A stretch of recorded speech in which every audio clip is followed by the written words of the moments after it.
Welcome to Hail Varsity Radio, the voice of Husker Nation. Insight, opinion, expertise, with the biggest and best names talking Nebraska across the state. Join the show on Twitter at Hail Varsity and at Schmitz_radio. Call in at 402-466-ESPN or 1-800-825-5865. Here's Chris Schmitz. Great to have you in. It's Friday. It's Hail Varsity Radio, presented by the Nebraska Lottery. It is the eve of Nebraska-Ohio State. Pinch yourself. You have gotten here. You've made it. You've persevered. You get the payoff tomorrow. You get Nebraska football. We welcome you in. An exciting next couple of hours. A lot of smiles as we are nearing football 2020. Chris Schmidt, Elijah Herbal. Now, we are on the road today. We were at Kinkaider Brewing.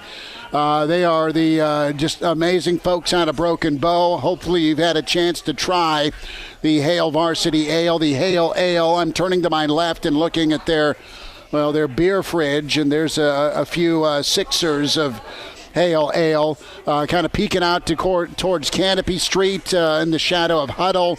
Just a beautiful scene down here in the Haymarket, just south of the rail yard. And we are getting ready for football. Nebraska-Ohio State can join us today. Numbers to get in, 466-3776, 466-3776, 800-825-5865. Email us at chris@hailvarsity.com and give us a follow. Find us on Twitter at Schmidt_radio, at Herbal Essence for Elijah Herbal, who is with me in spirit. He's back at the studio making, maybe it's just going to be the Elijah show. Maybe he's going to actually fall on the off button and it's just all Elijah all the time. We will talk to Derek Peterson coming up. Dr. Petey from Hail Varsity, he is out on the way to check out Kearney Catholic and in Harburg. Another on-site report from Dr. Petey. That is happening in about 15 minutes. Derek will join us. Danny Burke, Pride of Chicago, Burke's Best Bets at 4:40 today. Bill Doleman in the mountains of Leadville, Colorado. He will join us on-site in I guess Pac-12 land. And yes, we will have a Friday forecast. It is Big Ten football that's back. Barry Alvarez in Wisconsin want to put 1,000 on Illinois tonight, a Friday night game in Madtown. Clauseborne with us at 5:40, and you're welcome to join us. So a lot of thoughts on my mind as Saturday looms. We are going to be in the rail yard at the Hail Varsity Hurrdat headquarters for the weekend edition pregame 7 to 9 tomorrow morning. Real Red Reaction follows immediately after Nebraska-Ohio State. Your thoughts, your calls, your tweets as we react. So, Elijah, let me ask you this. You've grown up in Lincoln. You're a Nebraska fan. You're a younger dude, but you're a football guy. You're a football player. And growing up, there's been a lot of games that kind of are seared and burned into your memory. And you can go through a list here of big openers that really catapulted the season, and Nebraska picked their spots over the years with who they opened against. Maybe it was Penn State, maybe it was A&M, maybe it was Florida State. You've had the kickoff classic moments, at least in my lifetime. There's 3 or 4 or 5 games where Nebraska's opened up against some monster opponents, and Nebraska was every inch as good as anyone in the country, and those usually went Nebraska's way. What does tomorrow mean to you? To me, it means not only is football back in Nebraska at the forefront, playing the old fullback there, leading the way for everybody to charge into the end zone, but tomorrow, to me, means Nebraska has a chance to make a statement, and that's not putting too much hype or craziness on a win. I'm saying Nebraska in year 3 of Scott Frost has a chance to charge out, play good football, gain some respect, and just compete. And it's okay to lose to a better team, but it's okay to lose to a better team and do it where you're composed and you're not self-inflicting. That's what I'm really interested in seeing tomorrow. We're not at the point in a big game yet with Nebraska where the hype is there. They've got to handle the hype and go win a big game. Right now, this is kind of house money. You're not expected to do much, so it's okay to go play free, and that can help you. Different situation tomorrow, but I think it's a credibility moment for Nebraska, and I think it's a credibility moment for this third year. We've heard a lot about culture. Where's the culture at? How do you react to adversity? And that's been a problem, Elijah, for Nebraska football for 20 years. Yeah, and with the credibility tomorrow, just so many national outlets around the country have been saying, oh, Nebraska must have a real good team this year because they really want to play. So Nebraska, I think, needs to go out and show something. It can be a loss, but they need to show that they can at least hang with the top teams in the Big Ten. It's as simple as that to me, just because that's what the expectations are for Nebraska fans. So they've always been for Nebraska fans. And I was talking with my roommate last night. We were discussing, like, hey, what do we want from Nebraska football? And it's just to be in the race for the Big Ten West every single year. That's what my expectations are for Nebraska, to at least be in a position where they can make a shot, make a run at the Big Ten West crown. And it starts with being able to just take on the top teams in the conference and play them close, make them play you for 4 quarters. Even if it ends up being a loss, what I'm looking for just tomorrow is make things close, make Ohio State work for it. You know what, and that sounds so simple. And for a lot of Nebraska fans out there right now, you're going, is that what football's become? And listen, one of my favorite shows ever, and it's so well written, it's so well acted. I'm turning into an old man, so I need the captions on because I don't hear so well anymore, and there's a high level of accent to it. But it's Peaky Blinders, okay? And throughout the 5 seasons, as I'm waiting on season 6 here, desperately waiting, you have the story of a Birmingham family that are bookmakers that have risen up to gain some political power, and I mean it's a post World War I English gangster story. So they're bookmakers, they're bootleggers, they're opportunists, and they're tough street dudes. But they should have all died in one of the major wars of World War I. They're all over in France, and they were supposed to get just slaughtered by the Germans. And what happened? The cavalry never came, and they survived. So they've treated every day of their life carefree, unafraid to die, because everything after that moment where they were supposed to get slaughtered by the cavalry, it was extra.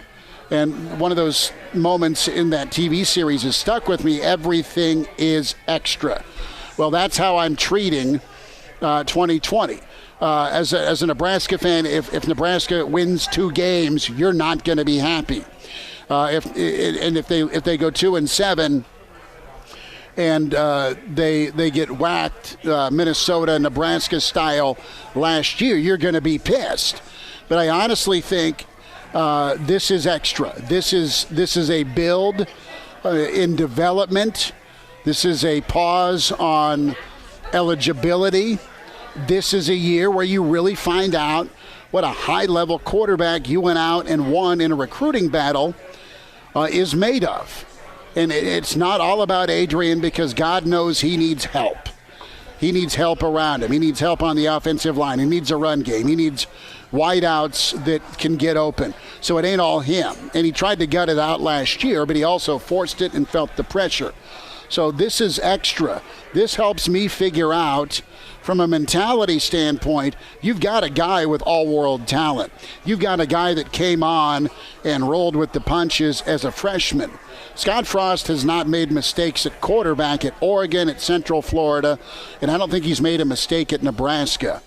But what happens here moving forward with your quarterback? You have options. You have competition. You have McCaffrey. You have Smothers. You have some others in the hopper. So, look, there are other guys to turn to, but the guy you flew cross-country for,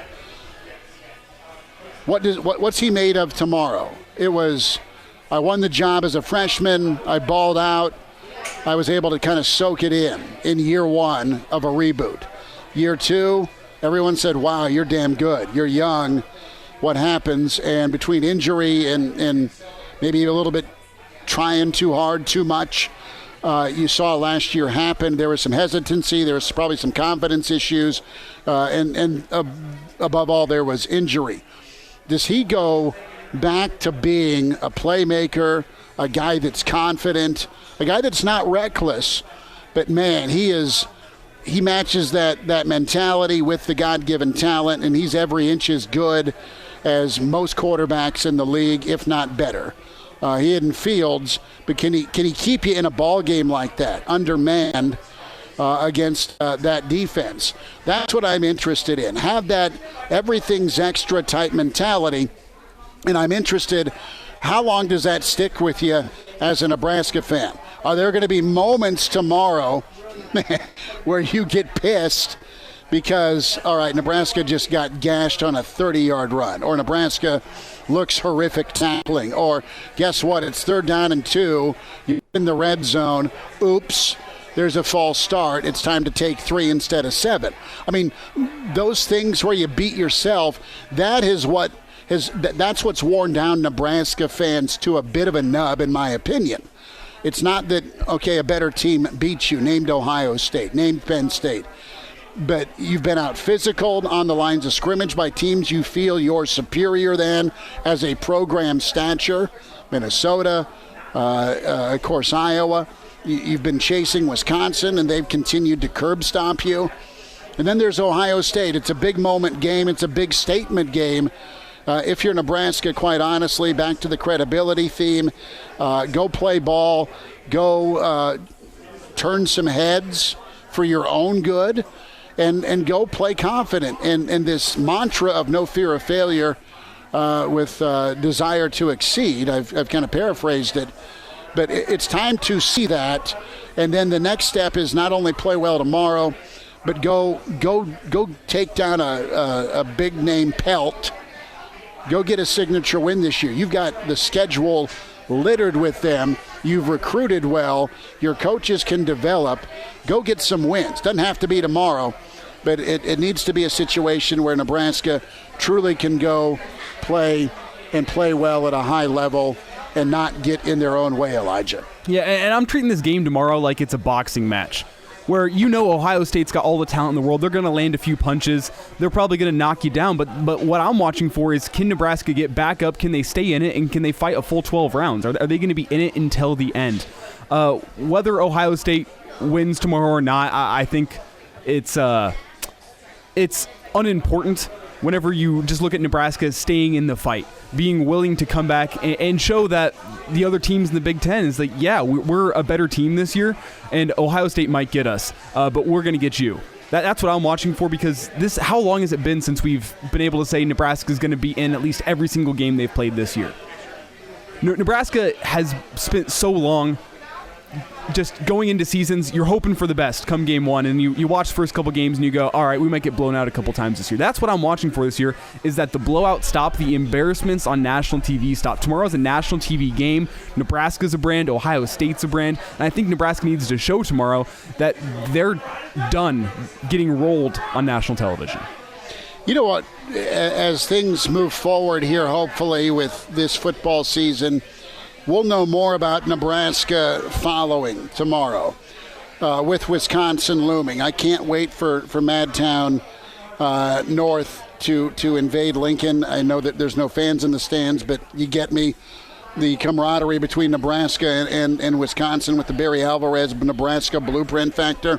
We'll really know just how good Ohio State is in 2 weeks, in 3 weeks, in 4 weeks, not only with their date against Penn State and their college football playoff reservation looming, but if Nebraska gets ripped 45-17 tomorrow, and it's a plethora of big plays, is that they're just whacking Nebraska, or are they doing it to everybody?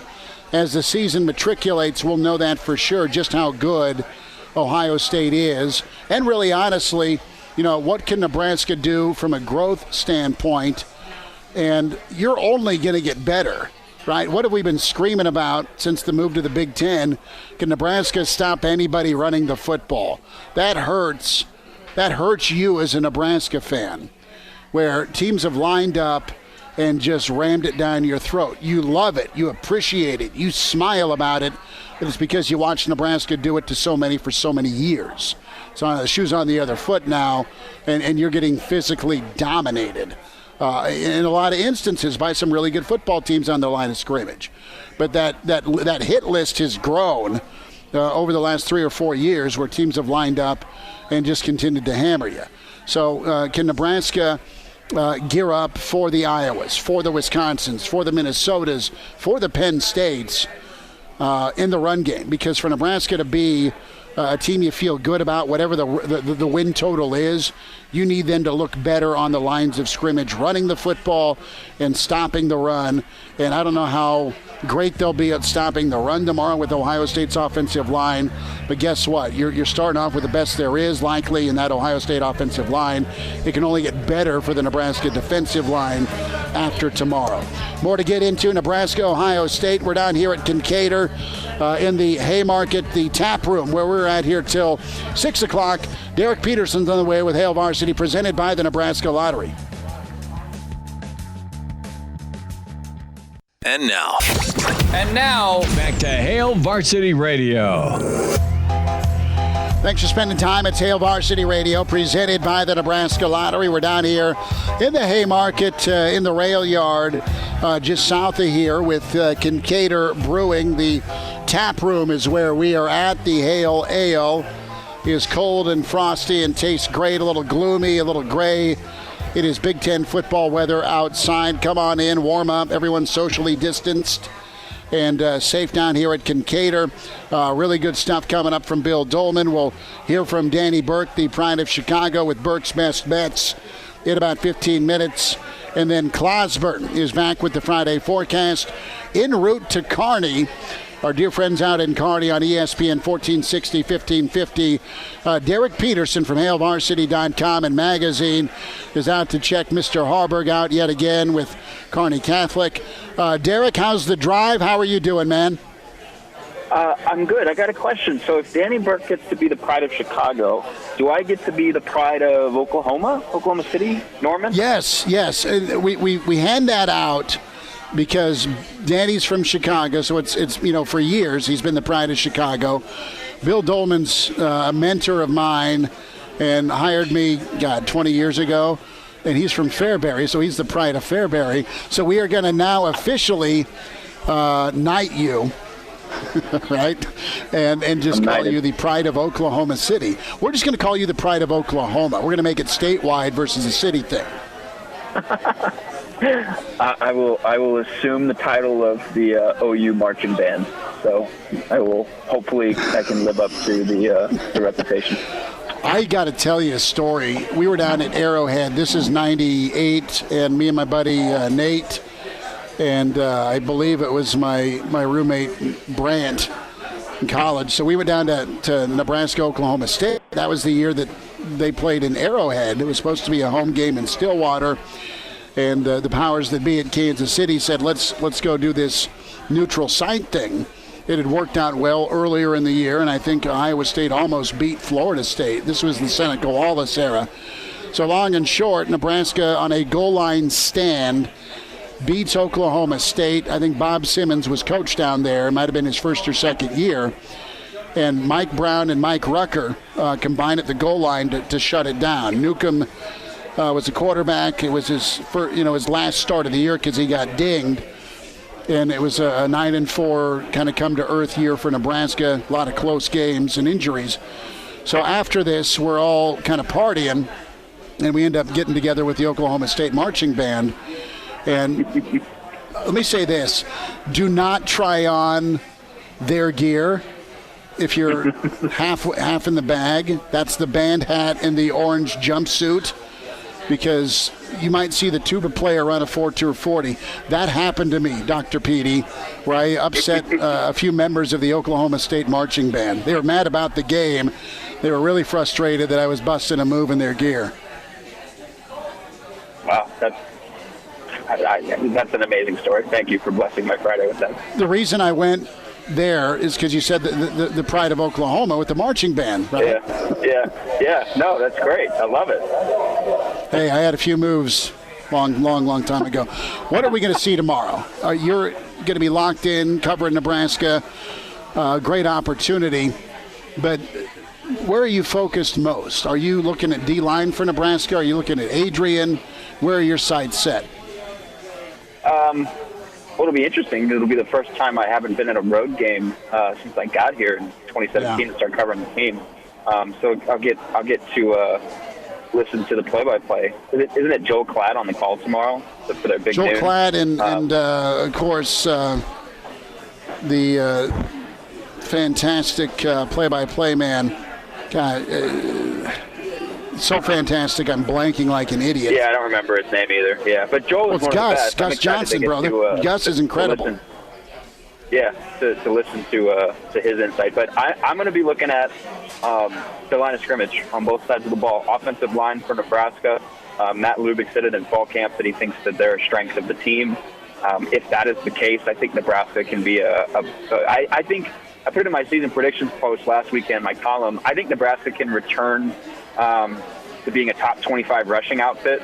They were that in 2018 with the Vinyl Zigbo. I think they can be that same kind of caliber offense again. And if they are, if it's a team that sets up the run, then they might be able to experience that same kind of overall offensive success that they had in 2018. You hope that Adrian takes a step forward beyond that. But in order to get there, you have to have cohesive play on the offensive line. I think Greg Austin said it on Sports Nightly that he thinks that Brendan Hymas can be one of the best tackles in the conference. He expects him to be one of the best tackles in the conference. You've got Matt Farniok, another senior that they really like. If Bryce Benhart is ready, that offensive line should be able to pave the way for some nice days offensively. If they can do it, if they at least look good against Ohio State and can do some of the things that Greg Austin has asked, right, like find a few of those pet plays that they can run successfully over and over again, you'll be encouraged by that. And then on the other side, the defensive line, really the front seven, setting the edge for Nebraska has been a storyline this offseason. They weren't great at it a year ago, playing assignment sound in the front seven. It wasn't one of their strong suits a year ago. Gap integrity wasn't one of their strong suits a year ago. I think it's going to be tough for them to stop the run this year, just because they have to replace three starters on the defensive line. All three starters. Sorry, somebody wasn't letting me merge on the highway. And so, for them, it's going to be defensively. I think specifically in this game, Justin Fields is going to hurt them through the air because he's Justin Fields and he's really good. Can you play assignment sound? Can you play with gap integrity? Can you try to contain some of his explosive runs? Like he averaged fewer than 4 yards a carry last year running the football. He's a dual threat guy, but he was 8th in the conference in explosive runs. So can you limit that part of it? I don't know that there's anything that they're going to be able to do short of playing a perfect game that's going to let them win the game. But if they can have some success at the line of scrimmage on both sides of the ball, I think that'll be a positive sign moving forward through the season. Talking with Derek Peterson here on Hail Varsity Radio. And Derek, let's say that 3 o'clock rolls around tomorrow and Nebraska has done it. They've pulled off the upset. What and who will need to step up for this Husker team, and just how will the Huskers get it done if they are to go into Columbus tomorrow and get the big upset? Everyone will have to step up. They'll have to play a perfect game, no turnovers, produce those momentum-changing, game-changing plays on defense. Adrian's going to have to be he's going to have to be what he was in 2018, but like the next step that everybody expected him to take after that season. They're going to have to have run the ball well. They're going to have to have found somebody that isn't named Wan'Dale Robinson in the receiving game to have a big day. Defensively, they're going to have to control the line of scrimmage.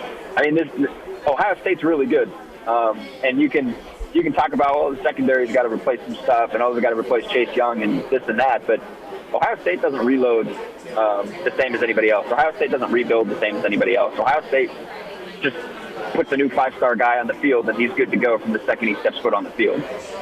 So if Nebraska is going to pull off an upset, they're going to have to play a perfect game. They're going to have to be perfect in all 3 phases, no turnovers on offense, play the best game of Eric Chenander's tenure so far on defense, and actually field a competent special teams unit. Derek Peterson's with us, HailVarsity.com and magazine. Catch Derek's columns Monday, of course, on HailVarsity.com. Amazing work with Hail Varsity in the magazine as well. And follow him at Dr. PDHV on Twitter. Derek, about 3 minutes here or so. So what does tomorrow's performance, whatever that is, whether it's covering, whether it's not, what does tomorrow's performance need to say at the end of the day about Nebraska in year 3 for Scott Frost? That they've taken a step in the right direction, and that all of the talk in the offseason about the culture being set, all of the talk in the offseason about, Zach Duval's work is starting to take hold.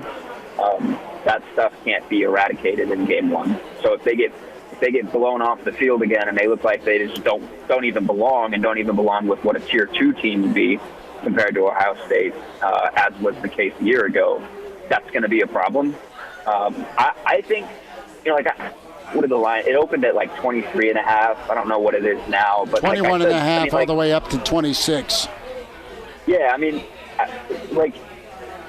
just from a betting standpoint, I might take Nebraska, just because. It could be like a 41-24 game, Ohio State win, where they completely control the ball in the fourth quarter because they've already had a big lead, and Nebraska still covers. If they can be competitive, if they can keep it respectable, I think you're feeling good. I don't think anybody is coming into this expecting Nebraska to win. It's a matter of, we've talked about finishing. We've talked about responding when you get punched in the mouth. These are things that Nebraska hasn't done for a couple of years now. They're going to need to start doing it at some point. Why not let it be the first game? I think that would be a nice statement to say that, hey, we do have proof of concept and this is moving in the right direction. Derek, real quick, Adrian does what tomorrow? Reminds people what he can do. Okay. I'm expecting a big year from him. Sure. No, I think he's good. Yeah. Do it on the ground, and do it throwing to your wideouts, and get some tight ends to choose from. Should be pretty good. Derek, You're out in Kearney, and you are the reigning pride of Oklahoma. Derek Peterson, HailVarsity.com and magazine, and Dr. PDHV. Derek, we'll check in with you soon, buddy. Thanks for making time today. I always appreciate you. All right, buddy. There he is. The Varsity Club is also where you can listen to Derek, his podcast, incredible. Hail Varsity crew jumps in on that. We will get some betting thoughts round 1 with Danny Burke in a few moments. We're down here at Kinkaider, the tap room down in the Haymarket. The Hail Ale is now in cans. The Hail Ale is something you need to pick up for that little home tailgate you're planning on tomorrow. Maybe you're throwing something on the grill. Maybe you are going to go over to a buddy's house and do it that way. And I will not lie to you. I got the text message from Uncle Andy. The brother-in-law's like, yeah, I had the day off, so I did a brisket. And, I got fat last night. It was awesome. Hail Varsity rolls forward here at Kinkaider, the tap room down in the Haymarket. Come see us here till 6. Danny Burke is next. Hail Varsity presented by the Nebraska Lottery.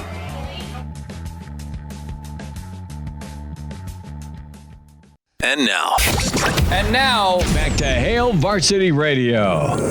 Back with you, it's Hail Varsity Radio, presented by the Nebraska Lottery Roadshow Friday. We are at Kinkaider Brewing, just off of the rail yard in the Haymarket. And I know a guy who likes a beer or two, Danny Burke, the pride of Chicago with VSiN. And he's got his daily show coming up here in the Chicagoland area. And you hear him on the weekend as well in Chicago at Danny Burke 5 on Twitter. Danny, what's up, man? It's finally Big Ten football. How are you? Oh, that's right, baby. Big Ten football happening finally. I know you're excited, as are we here on the show. We've been talking about it all week, so can't wait for these games to get off. And, well, hopefully we have at least somewhat of a smile after the Nebraska game. That's all we can hope for in this spot. A lot of different ways that maybe you can be smiling, not only with effort and competitiveness, but a chance to make a little green. And, Danny, the lines kind of hovered around that 23.5 to 28, down at 26. You've got overs. You've got different ways to look at this. And let's kick it off here as you analyze Nebraska, Ohio State, and what Ohio State is versus what Nebraska hopes to be. What are some ways to look at Saturday from a betting standpoint? Yeah, I mean, like you said, obviously this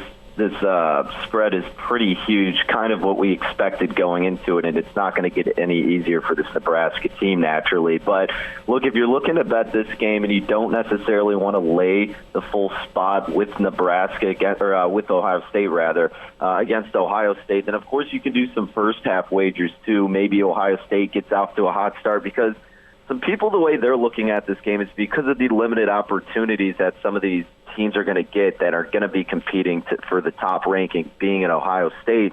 Maybe they're going to have to win a lot of these games in impressive fashion. Now, obviously, they already have kind of the back nature of it, knowing that Ohio State is already a solid team, so maybe they don't have to do it as much as you think. They just have to win each game. But that could be a good spot also for Ohio State. But the way that I'm looking at this one, and look, I'd probably, because it got as high as 27.5 in this spot, I probably would take the points if I had to with Nebraska. We were joking before, and look, I've seen this too many times where it gets so high, and you think, come on, Nebraska should at least be able to cover that. The backdoor cover should be wide open. And then they just find a way to not cover it and lose, just get stomped. So instead of that, I elected to take the over at 67. We know Ohio State's going to get their share. I'm just not sure. And you know more than I would at this point, but I just need to be proven otherwise that this Nebraska defense is taking a step forward. Now, conversely, with their offense, I do believe that will take a step forward, and I think Martinez will have a really solid year. And, even if Ohio State does get out to a huge lead, they're going to have their backup guys in there at some point. I think that's going to be so critical, too, for the Big Ten. I mean, think about this. Not having those non-conference games, you're going to want to get some of your backups, some of your reserves in, not only just to get reps, but because of the whole COVID situation, too. What if they need to get some practice in case anything crazy happens? So maybe then that's an opportunity for Nebraska to put up some points and even cover, too. So that's why I would lean with them covering, but the best bet I would make would be the over 67.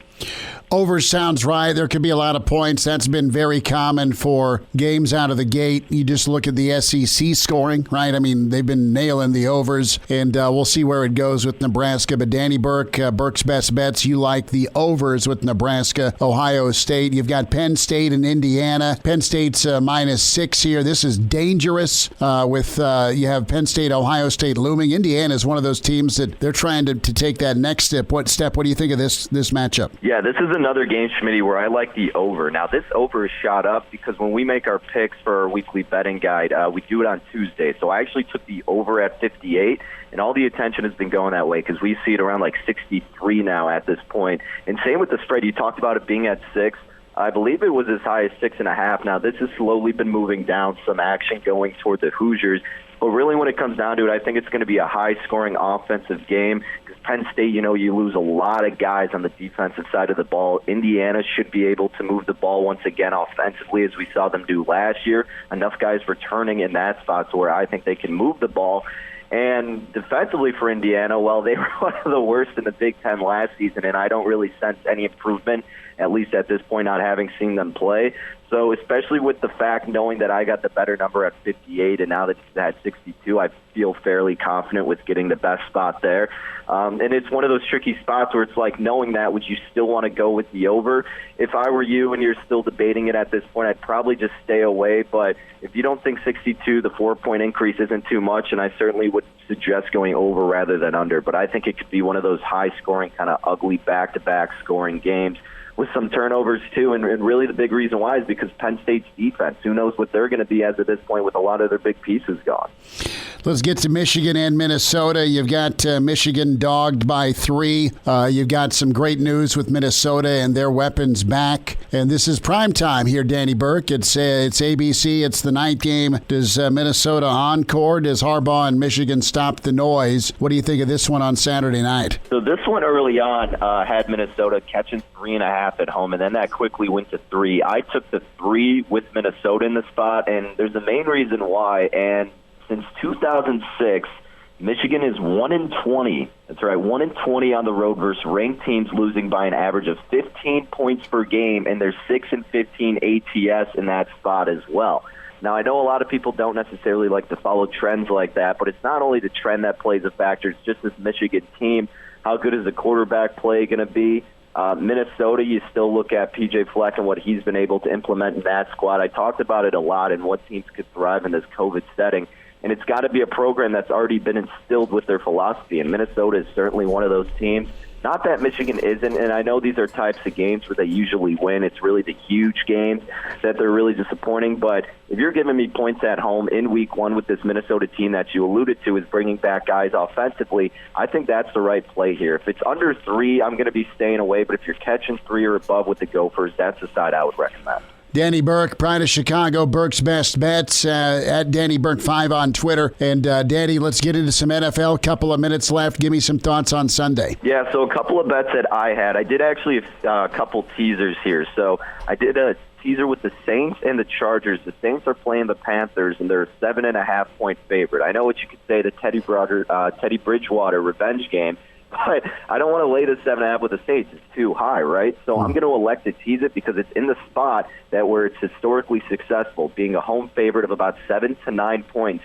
You tease them down by either 6, 6.5, or 7. It gets you through the 7 and through the 3, which are the key numbers. So I teased down the Saints by 6 points from 7.5 to 1.5, and I paired that with the Chargers in the same exact spot. They're currently a 7.5-point favorite. He's them down 6 points to only laying 1.5 because they're playing the Jaguars. Chargers are coming off a bye. I've been fading the Jags now for the past couple weeks, and it's been working because they're finally starting to look like the team everybody expected them to going into the season. So that's one of the 6-point teasers I did. I also did another 6-point teaser with the Chargers once again. And then the other leg of that teaser, I teased up the Steelers. They were catching 1.5 at Bet Rivers yesterday. I currently see them catching 1. But this is another valuable spot where it's either a short or home road dog from about catching +1 to +3, and the Steelers are in that spot, so +1.5 is where I had them. You tease them up 6 points to +7.5, get through the key number of 3, get through the key number of 7. So I did Steelers +7.5 with Chargers -1.5 for the other leg of my 6-point teaser. And then I did the Patriots money line, Schmitty, at about -1.25. Look, this is a huge recency bias game, and we're finally seeing some late buyback on New England. They open up as a 5.5-point favorite. That shot down to them laying about 1.5, now 2. But look, the 49ers had an impressive performance on prime time against the Rams. Patriots, conversely, did terrible against the Broncos. It's going to be hard to envision Bill Belichick having another poor performance, especially against the former quarterback that he had. So I like the Patriots on the money line -125. I think it's a good bounce-back spot. Danny Burke, Pride of Chicago, Burke's Best Bets. Danny, thanks for jumping on. You betcha, Schmitty. Thanks for having me. And we're back Fellas, think we could listen to the radio listen? on Hail Varsity Radio, presented by the Nebraska Lottery. Yes! That's awesome! Back here at Hail Varsity, presented by the Nebraska Lottery, rolling through a Friday, Nebraska, Ohio State, down here at the tap room with Kinkaider Brewing. Come get yourself the Hail Ale, the Hail Varsity beer down here at the Kinkaider Tap Room. Now, I'm looking up at the big screen here, and our old buddy Scott has stopped by, big-time listener. And another patron here is like, why are you talking so loudly in my ear? I'm sorry, I'm trying to see a little better. So you've got Dan the Wiser, Devil's Gap Tropical, and it is October, so Oktoberfest. The Snow Beast is incredible. I've had that at a lot of places. I will have one here at 6 o'clock down here at Kinkaider. The Winter Ale is incredible. Now, Dan, the Weiser White Peach Kolsch, that sounds phenomenal. Ghost Wolf Pumpkin Pie, the Star Shake IPA, the Herd Law Blackberry Wheat, that sounds incredible. The Grapefruit Rattler, that makes me smile. The Colt Classic, and of course the Frame the Butcher, Hiram's Bones Porter, the Nut Crusher Peanut Butter Amber, the Four County Pale Ale, the Snozzenberry Sour, and the Devil's Cap Jalapeno Ale. So that is a list. And, of course, the Hail Ale, get that crushing for your home gate, or come see us in the rail yard tomorrow with Ohio State, Nebraska. Watch Nebraska, Ohio State, weekend edition at 7 a.m. Ian Cranack from the Hail Varsity offices. Real Red Reaction immediately following. So that is good stuff. Bill Doleman is coming up, and the Friday forecast with Clauseborne. We will get into it. We're down here at Kinkaider Taproom till 6 tonight. Reminder about your friends at West Blue Realty. You may move in 2020, and if you're looking for a residential home in Lincoln or surrounding areas, West Blue Realty can help. They can make it happen. And when you mention Hail Varsity to West Blue Realty, they can provide you up to $1,000 with the closing of your next home purchase. Call Tom Luby at 402-540-3768 or Kelly Hofschneider, 402-202-2312. It pays to work with West Blue, 1120 K Street, Suite 200 here in Lincoln, westbluerealty.com. Elijah, I have been a bad monkey with the Jet Splash giveaways. We gave a couple away Monday and Tuesday. We now have 3 $25 gift cards to give away for Jet Splash, their 84th and Highway 2 location. There's a fundraiser going on with their spooky tunnel. So be sure to check that out here as Halloween nears. What callers can win here? Are you ready? Oh, I'm ready. I've been ready. Okay, so caller 5 through 8. Hold on a minute. That's awful math. 5, 6, 7. Callers 5, 6, 7. Right now gets a $25 Jet Splash gift card. Callers 5, caller 6, caller 7.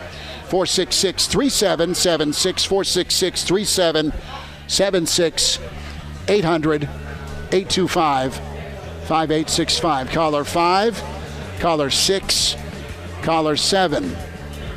Jet Splash $25 gift card can be yours. Bill Doleman's next. Hour 2 with Hail Varsity.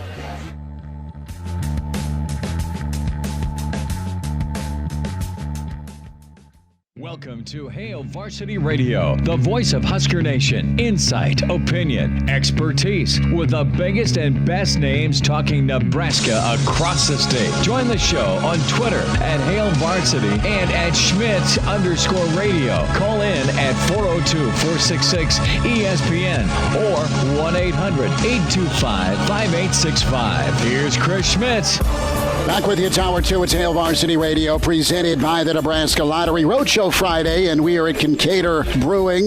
The awesome folks here in their tap room down in the Haymarket. Elijah Herbal's back at the studio. I have taken many screenshots of beer and sent them to you. So Elijah's been taunted all day.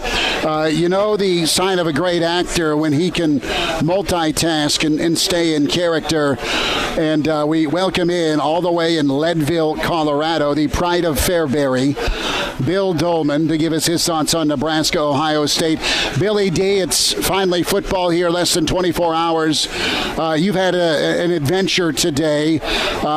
Will it be somewhat reminiscent of how tomorrow goes on the gridiron for Nebraska? How are you? Well, I'm doing okay. The biggest hiccup on this trip from Denver to Leadville was a major accident on I-70, and anybody in Nebraska who has gone skiing out in these here parts would know that if you get stuck on 70, you can get stuck there for a while. So a 2-hour trip turned into about 3.5 to 4. So I would anticipate that I am the only Nebraskan who's going to have any kind of hiccup this weekend, because I think everything else is going to go just fine. Bill, just for the folks around the great state of Nebraska, the greater Fairbury region, all of our affiliates, what is your role today? What type of scene are you working on shooting, and how's the catering been? Well, I'm shooting a Jeep commercial of all things, but I've got to really stretch because they have me in a grandparent's role. I'm not sure people will buy it, but I'll certainly try to pull off the performance of a lifetime as I welcome my kids and grandchild to the cabin as they exit their Jeep. But nevertheless, that's the role of the day today. Is it hard to switch to grandpa mode and not pizza delivery guy to sorority house? The toughest thing is these slippers that they have me in. But other than that, I think I'll be able to adjust just fine. I will say this. These commercials are this is like the biggest production I've ever been involved in outside of the Olympics. I mean, it's amazing the amount of people and trucks and attention to detail. It's really kind of an eye-opening experience. And I'm watching these guys fast and furiously detail the Jeep for each and every, the various Jeeps for each and every scene. Hi, I'm the pride of Fairbury. Did somebody order a large pie?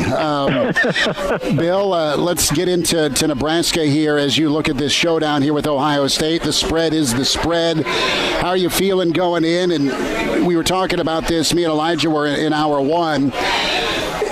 When it comes to credibility, I don't think there's a credibility question mark for me or many Nebraska fans with Scott Frost and how the program, the belief is it'll get turned around. But what could a decent performance tomorrow do for Nebraska football? And I mean, the arrows have been, everyone's out of arrows, the way they unloaded on Nebraska here during this. Is Nebraska and the Big Ten going to play? Won't they play? So is tomorrow that type of opportunity? Do you put your arms around that in one of the storylines as far as, how close it is, how competitive it is, the outcome? I really think this is going to be one of the most watched and scrutinized games of the entire college football season. Because Nebraska put a target on its back, and rightfully so. And there are those haters who have their quivers filled with arrows again. And you just know that if by the outside chance Ohio State rolls up something big, that they're going to say, well, see, Nebraska, you got what you wanted, huh? But without Nebraska, we've talked about this for months now, that without Nebraska, we're not here to begin with. Ohio State isn't here. It was Nebraska that moved the ball to get the Big Ten to play. And, Nebraska, outside of a few comments that Bill Moose, made about, well, look what they gave us in the schedule with Wisconsin and whatnot, right out of the gate, Nebraska has not really said anything about, well, we're scared of Ohio State, or there's no backing down from the challenge whatsoever. I think Nebraska has done a great job over the last 2 or 3 weeks of embracing the opportunities they have. And I think it is a great opportunity for Scott and for the program and for Nebraska with a good performance. Okay, if the odds makers say it's Ohio State's day, okay, that's fine. But if Nebraska plays well, plays competitively, plays like they did 2 years ago in Columbus when the place was full, if there's a similar performance to that to keep the game to within a couple of scores, I think Nebraska has every right to say that this was a great weekend, although the program will say we played to win. We didn't win, so it's not great. But I think in the big picture, if Nebraska accords itself well, I think there are a lot of positives that come out of the game. And again, the Big Ten put Nebraska and Ohio State in week 1. They didn't put Ohio State against Illinois. They wanted the Nebraska brand in the opening game to kick off Big Ten football. And I've said it for years, the Nebraska brand matters. Okay? It's not just Ohio State that they're featuring. It's Nebraska. So it's already a win for Nebraska because they're on the stage that they're on. Bill Doleman is with us here on Hail Varsity Radio. And Bill, what do you think the Huskers will have to do on the field tomorrow to replicate a performance like they had in 2018 at the Shoe, where they kept things close and they made Ohio State work for all 4 quarters? Well, it goes to Adrian. And I said this last week. I anticipated Adrian Martinez being the starting quarterback because he has the experience of having played there before. He's played against Ohio State twice, and he understands the speed. He understands that field, all of that. And that's the advantage I think that he had going into this camp over Luke McCaffrey. You know, Luke had a couple of games last year, and prior to that, his biggest game was against Cherry Creek. So to me, there is a lot on Adrian Martinez tomorrow, but he can't play that way. He can't go into the game thinking there's a lot on my shoulders. He has to go in with a certain brashness that he's going to get the job done. And I hate to put it all on him, but we've seen him make some bad decisions handling the football. We've seen him make some forced throws that end up being interceptions. He has to handle the ball. Nebraska cannot have more than 2 turnovers, and 0 would be certainly preferable, but they can't have more than 2, and he can't be the one who's dropping the ball and getting bailed out by his teammates. Now, another one, I think this is understated. I think Cam Jurgens has to have a good game at center because there were so many times last year where those snaps back to the quarterback in the pistol or the shotgun were errant that throws off the timing of the play.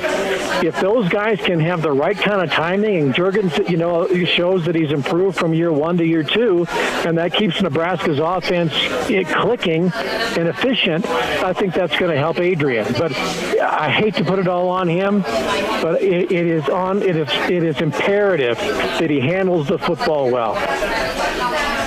Bill Doleman's with us, Pride of Fairbury, Hail Varsity Radio. We are on the road here at Kinkaider Brewing, the tap room down in the Haymarket just south of the rail yard. I'm staring at some train cars out the window. I've got a Hail Ale in front of me. Come on down, see us. We're here till 6. The football season doesn't start off unless we hear from the Pride of Fairbury, Bill Doleman. And Bill is on a shoot for Jeep. Jeep is something I drive. Bill, can I get a little bit of a break since I know a guy who's pumping Jeeps? Yeah, probably not. I don't think the ancillary grandparents role is one that's going to afford any benefits to anybody else. That's pretty good. I'm interested here as we talk more Nebraska, Ohio State. I think you're right about the showcase, the brand, and Frost and Day, the camaraderie that exists, the respect that's grown between Ohio State and Nebraska. That's all well and good. But the infamous scene out of Step Brothers where Dale tries to bury Brennan is real. Ohio State is going to come out and try and annihilate not just Nebraska but everybody. They're a ticked-off football team. What do you expect from Ohio State? Let's go to their side of the football for a moment. It's been well detailed, the recruiting stars. It's been well detailed, just the NFL talent that exists that's been developed by Ryan Day. Do you expect them to hit the ground running because they are reloading a bit with some amazing talent? Or do you think they look human? They look mortal, similar to Alabama before they kind of got their sea legs. How do you think Ohio State responds? I think there's a couple of intangibles that play into Nebraska's favor. We don't know how great Ohio State is. Everybody just says they are. All right. Justin Fields is a great quarterback, and they do have a lot of great athletes on their field, on the field. But there are a couple of intangibles that I think that come into play. One is there's not going to be anybody there.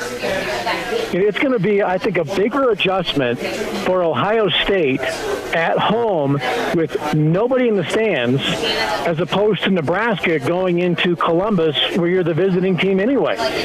So, they're going to have to generate their internal motivation, their internal excitement. They're going to have to pump their own adrenaline without getting any boost from the crowd. And I think that there's going to be something eerie that Ohio State's going to take that field and look around and go, where is everybody? Nebraska takes the field going, we were here a couple of years ago. There's nobody, that we're fighting against. So I think to a certain extent that plays a little bit into Nebraska's hand. Although, look, if you're a road team, you like playing in front of that atmosphere. I just think it's going to be a bigger shock for Ohio State that they're going to have to find their own motivation. Secondly, everybody is expecting Ohio State to be in the college football playoff and to be the team that takes on Clemson. This is their year. This is the year for Ohio State. Okay, well, you know what? That's in January. They got to get to December. So if they go into this game thinking that they're going to be the team that takes on Clemson, they may forget that they're taking on Nebraska. That's not the same team that, Scott had the first year. You've got hopefully a quarterback that's more mature. You've got a defense that's mature. You've got a much better offensive line. So if Ohio State is looking ahead to playing Clemson already, I think that's going to play into Nebraska's favor as well, especially early on. Bill, so much is being made of the players for the Huskers and the players for Ohio State, but I want to focus for a second on the coaching staff for Nebraska. Matt Lubick, obviously new offensive coordinator. You got Greg Austin doing the run game, and then Shenander looking for kind of a bounce-back performance from his defense this year. Do you expect any changes in play calling, or what do you want to see from play calling from the coaching staff come tomorrow? Well, I think Nebraska's got the opportunity to do some things differently and to add a few wrinkles that maybe they couldn't in the past, because you've got so much coming back on the offensive line. You've got Martinez with experience. You've got the versatility that Luke McCaffrey brings. You've got Mills at the running back. You've got depth at running back for the first time. Wan'Dale Robinson is not going to be the only threat that Nebraska has. If Omar Manning plays, all the better. If he doesn't, okay, well, you're without him, but you move on. But I think just because the fact Nebraska is more experienced than 2 years ago and more experienced than a year ago and more healthy perhaps, especially along the line, I think that gives an opportunity for Lubick in his debut as the offensive coordinator to do some things. And again, he's got chemistry with Scott. So it's not as though you're bringing in somebody that nobody knows. Scott trusted Matt Lubick. He's had plenty of time to certainly look, back at last year's tapes. So I would think Nebraska's got the opportunity, because of their relationship as coaches and the experience that they have, to add more wrinkles than they probably could have done. Well, they certainly couldn't have done it 2 years ago, and more so than last year. Bill Doleman's with us, Pride of Fairbury, NBC Sports, and Bill Doleman on Twitter. He is on a photo shoot today. More acting for the Pride of Fairbury. This for a Jeep commercial. Had a cousin named Chuck who used to do Jeep commercial shoots. His were in Hawaii, but he actually grew up in Leadville. So, small world, Billy D. Got about 90 seconds here, Bill. I need some predictions and that infamous Pride of Fairbury score. Well, here's another thing that comes to mind, and since I'm in a different country in Colorado than being back home in Nebraska, where they don't really know much about, football. But, I want to go back to last year's Colorado game. Nebraska should have won that game. But there were so many moments, especially early on, where they were too overhyped. And they made mistakes. I think there were a couple of penalties early on that allowed Colorado to extend drives in that first half and then kept the game close. Nebraska should have won that game. There's no question about it. I think defensively, Nebraska needs to come out and just play strict assignment football and don't come out so jacked up that you make a mistake and you say, well, you can just chalk that up to over-enthusiasm.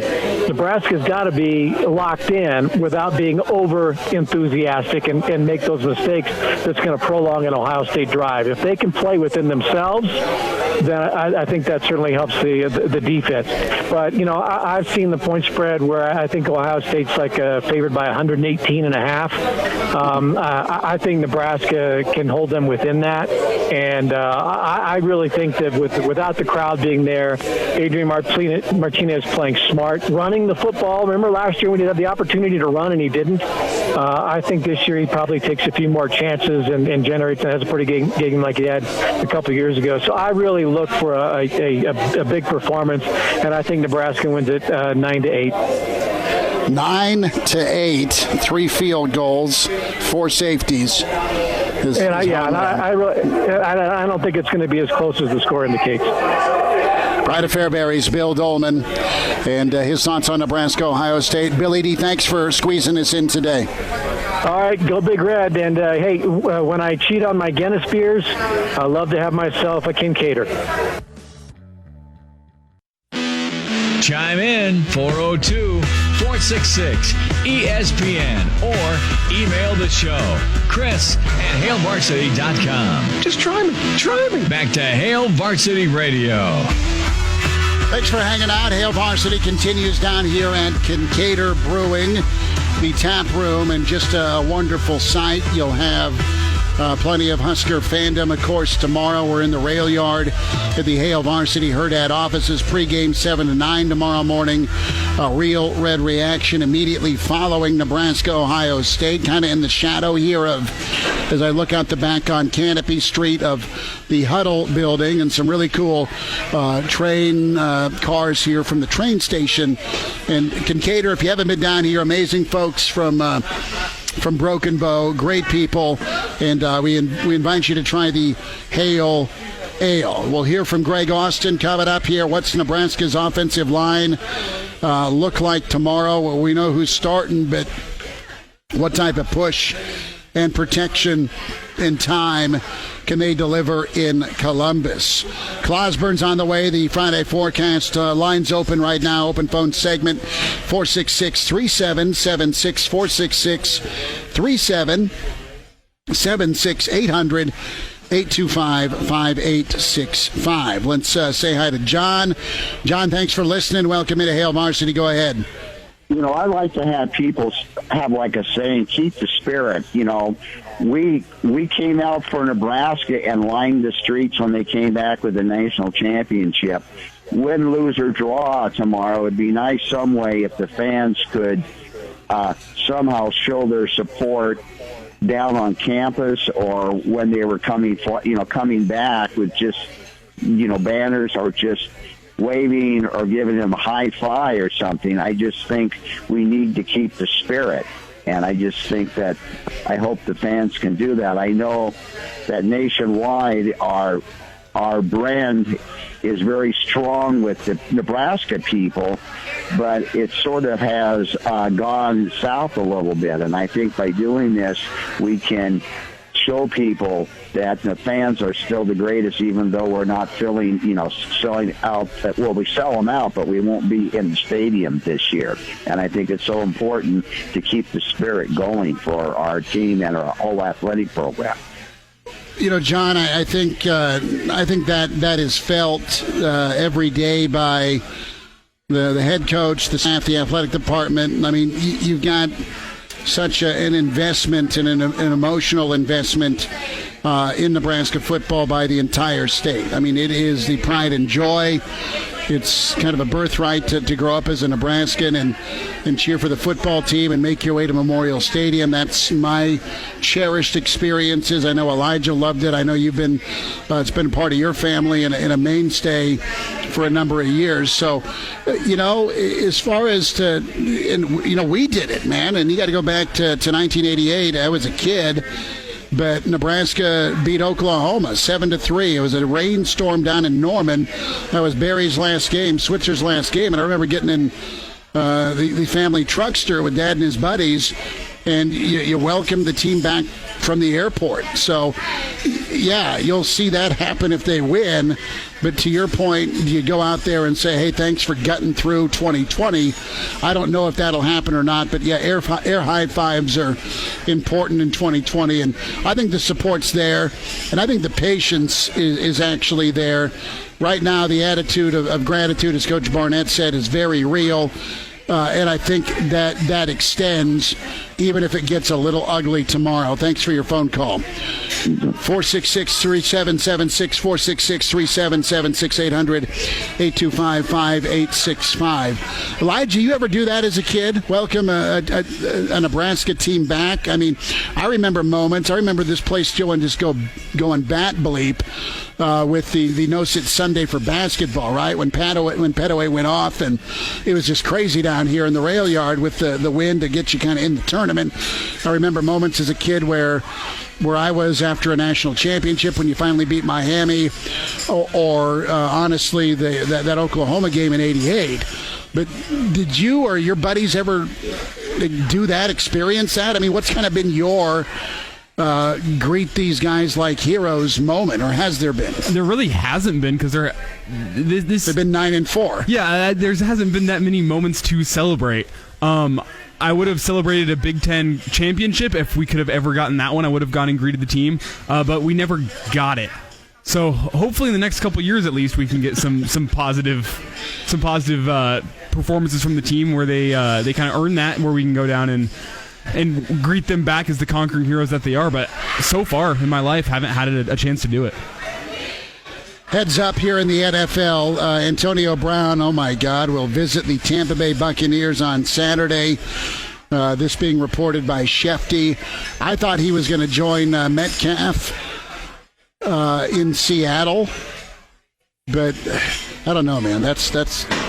He's so awesome, but he's such a psycho. He's got to go somewhere. I go get Antonio Brown no matter what. Wouldn't it be funny if the Bees end up back together, Bell and Brown in Pittsburgh? Because, man, they were something to watch offensively. Let's hear from Greg Austin. Coach Austin was on the network. Offensive line is going to be extremely key to setting the tone here this 2020 season. What do you do against this Ohio State front seven? What do you do when it comes to Adrian's protection? And can you be balanced offensively tomorrow? What are we hearing here, Elijah? What are we queuing up here for this first part? We got a cut from Greg Austin about the depth of the offensive line, how he's built that, and we got one about the progress that they've made this offseason and what they were able to do through COVID. So which would you prefer? Let's do the depth, because there were some times last year where you had your five best out there, which is great, but you now have options, specifically at that left guard. And if someone didn't get the job done or someone didn't 100%, you can go to another option. I'll have a comment or two here on Ben Hart momentarily. But let's hear about that depth and the movement forward here with a really good and deep offensive line from Coach Austin. Without a doubt. There's no doubt about that. When I first got here, man, we had, about 10 guys in the room. And of those 10 guys, I can say that, 5 guys could really play for us at a high level, and when I say a high level, heck, I'm talking about, compete in the Big Ten, if we will. And I'm not even talking about, at the top of the Big Ten, just, go out there and compete. Now, I'm fortunate to, we're fortunate to have, a lot of guys in the room, and there's a lot of healthy competition that has gone on in the last 6 weeks, even without pads on for that matter. I'm just have a lot of confidence in, the guys that we're going to have out there playing for us. And certainly if a helmet pops off or if a guy gets nicked up, we're ready to, sub another guy in and hopefully, there won't be a drop off. That is so key, right? And let's flip it around to Ohio State. Greg Austin's parting comment there is there will not be a drop-off. When we talk expectations and Ohio State's supposed to be in the playoff and they just reload, they have been so good and so great at their evaluations where they make their coaches look awesome because they go get great players. There's not supposed to be a drop-off from Okudah tomorrow afternoon. There's not supposed to be a drop-off from Chase Young. And you've had a lineage. I mean, you've had the Bosa brothers. You've had Chase Young. Who's next, right? And you've got some dudes that can just ball. Zach Harrison's a 5-star defensive end that breathes fire, okay? But it's, you know what, if I'm a betting man, and we'll do our predictions here in a moment, Ohio State will not be playoff Ohio State tomorrow. Adrian's played well and performed there. Nebraska, I honestly think will hang around in this. Now, Elijah's going to run this tape back Monday at 4:07 and say, someone's 7 beers deep. I am not. But the point is look, I know how good Ohio State is. I'm anxious to see where Nebraska can go, and it's going to be the offense. It's going to be the offensive line and the defensive line tomorrow. Period. How outmatched is Nebraska's defensive line against the Ohio State offensive line? Very, very, very, very. They are incredible. But guess what? You got some young pups that are going to go up against a very hungry Nebraska offensive line, I should say. One more thought here from Greg Austin. They took it on themselves to, exhaust the process at every turn. If it was just Zooms, they were dialed into the Zoom calls.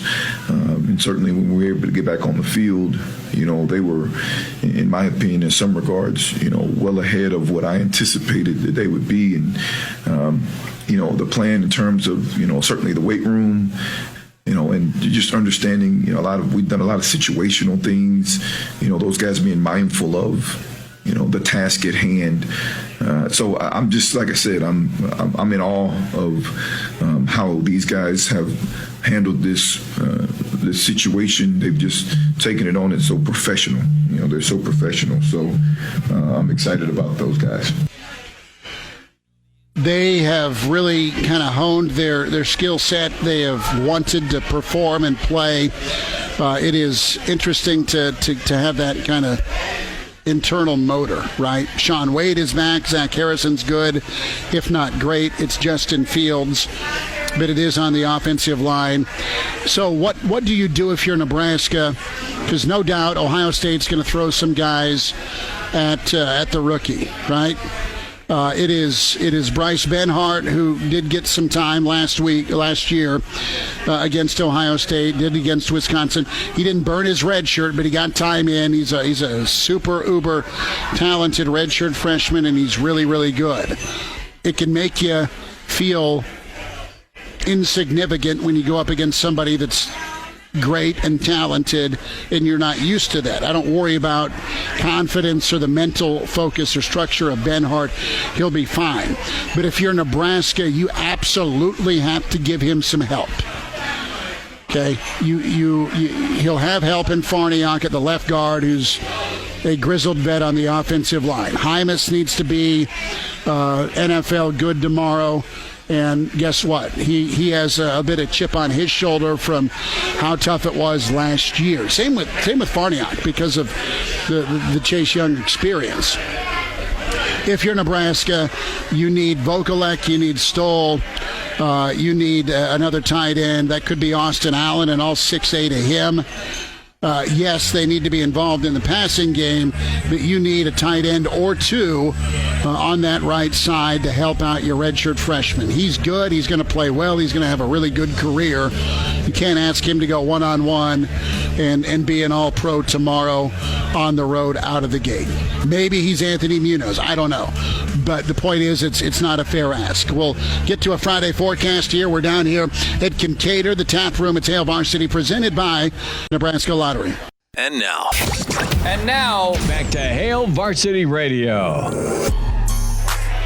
Thanks for hanging out. We're down here at Kinkaider Brewing, the tap room in the rail yard, just south of the rail yard in the Haymarket. Great to be with you. It's Hail Varsity, presented by the Nebraska Lottery. Chris Schmidt, Elijah Herbal.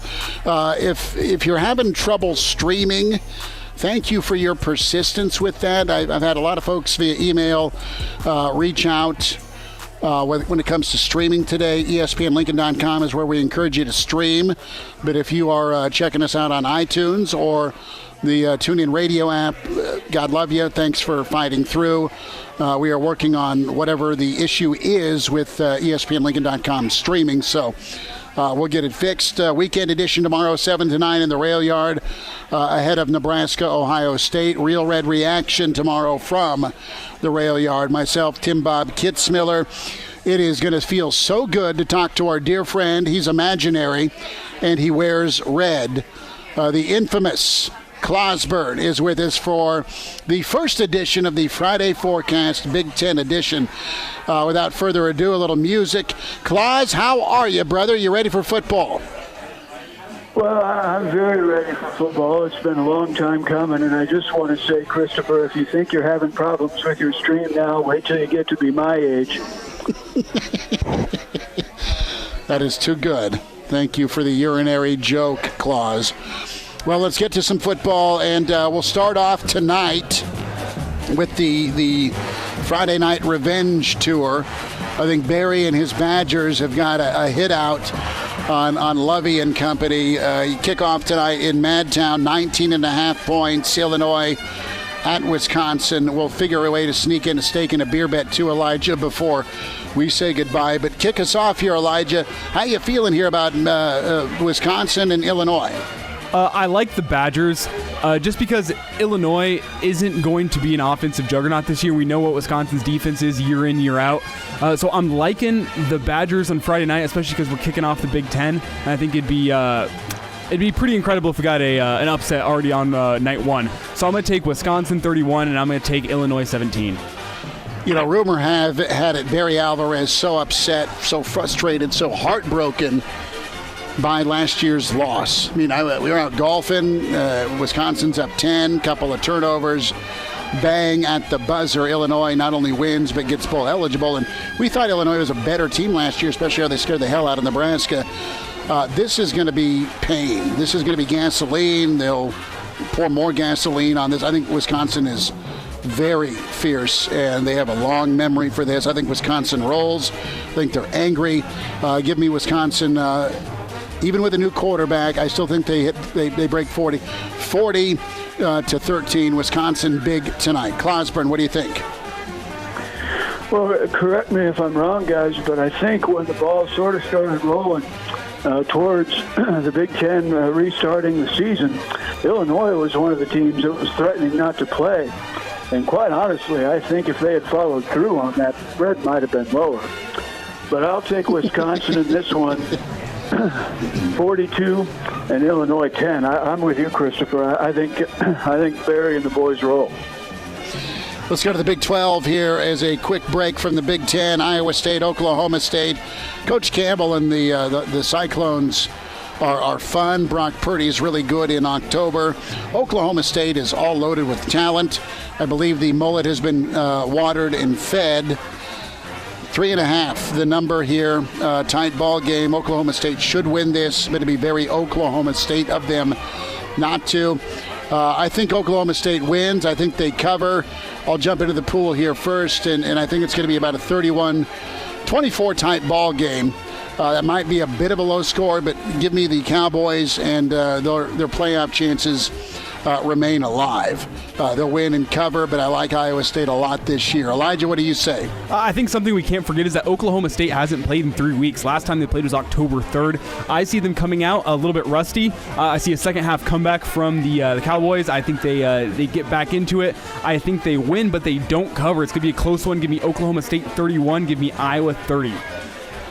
Okay, Claus, you got the Cyclones or the Cowboys? Well, I'm going to take the Cyclones in this one. And the reason is they've had some pretty good success against Oklahoma State. People are surprised by that. I'm really not, considering, the Cyclones always have pretty good success in the state of Oklahoma, considering how much of it is made up of trailer parks. So I think Iowa State upsets Oklahoma State. I think they win the game 31-28, and I think they score 2 touchdowns in the final 5 minutes to do it. It would be very Oklahoma of them to do it. Let's go to Indiana and Penn State. The Nittany Lions roll into Bloomington -6. Everyone says this is dangerous. Good offense for Indiana, better defense. And you're just missing some big-time parts. It says and smells like Indiana and the signature win, on top of getting 6 points. I just don't know. I'm going to say Penn State survives. I don't think they're looking ahead, but I think it is absolutely dicey. 38-35. Give me Penn State, but Indiana covers. Elijah? I think Penn State's going to be looking to send a message to the rest of the East that they are looking to make a statement this year, and that Ohio State is in their crosshairs. I do think it's closer than they would like, but I got Penn State to win and cover. Give me Penn State 34. Give me Indiana 24. Claus, what do you say here? Penn State or Indiana? Well, I know what you expect me to do when we're picking a Penn State game, and so I decided to try to get a little bit new material and did a little research on Penn State. And I actually found out that they recently, within the last 10 years, started a hockey program, and they've had pretty good success. In fact, before everything was shut down, they were number 7 in the country. And as you know, I'm a pretty big hockey fan, so I was surprised I didn't know that. But I guess like everybody in Happy Valley, when it came to anything but football, I just turned the other way. So not going to do that this time. I'm going to take Penn State 31 and Indiana 21. So Penn State the win in the cover. All right. Michigan, Minnesota, and the Gophers favored against an elite East. Harbaugh, it's been messy. He hates his governor. I mean, there's lots of things. Let's hurry through this.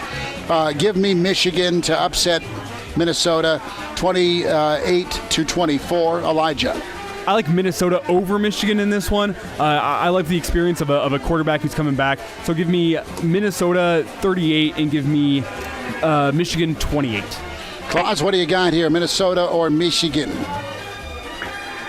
You know, I've been thinking a lot about Minnesota, and I got to say, I'm really not a big fan of their coach. He's a little bit what Bob would have called a fig jam. You guys know what fig jam is? Yes. In his case, it stands for Fleck, I'm great, just ask me. Yeah. And so he's always kind of rubbed me the wrong way. And given what he did to that player who said he now wishes he had chosen Nebraska, I just want to say Nebraska, I mean, unless you enjoy mayonnaise on your Jell-O salad, Nebraska's always a better choice than Minnesota. So I'm going to pull for Michigan in this one, and I think they'll get it done, 31 and Minnesota 21. Not enough bullets for Nebraska. Great effort, and a effort to be proud of. Nebraska loses 41-24 to Ohio State, but you'll stay through it for all 4 quarters. Elijah, what do you got? Yeah, I think same with you. You stay through it through all 4 quarters, but Ohio State pulls away at the end, 49-28.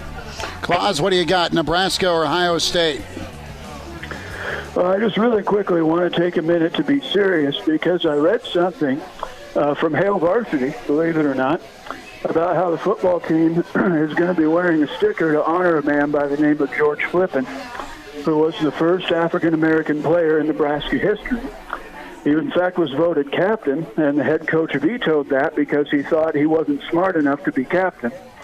Well, George went on to be a doctor in Stromsburg and had a very successful life. He also had a son who went on, his name was Robert, to be a political activist and someone who worked with the prison population at San Quentin out in California.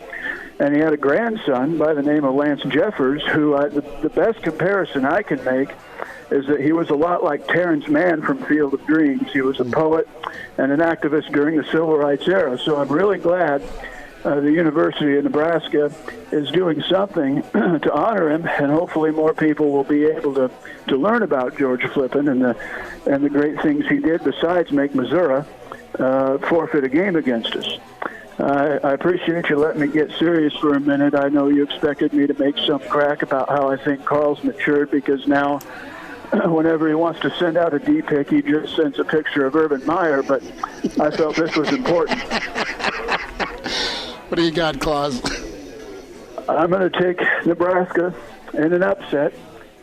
Nebraska 31 and Ohio State 30. There we have it. Claus, thank you so much. Okay.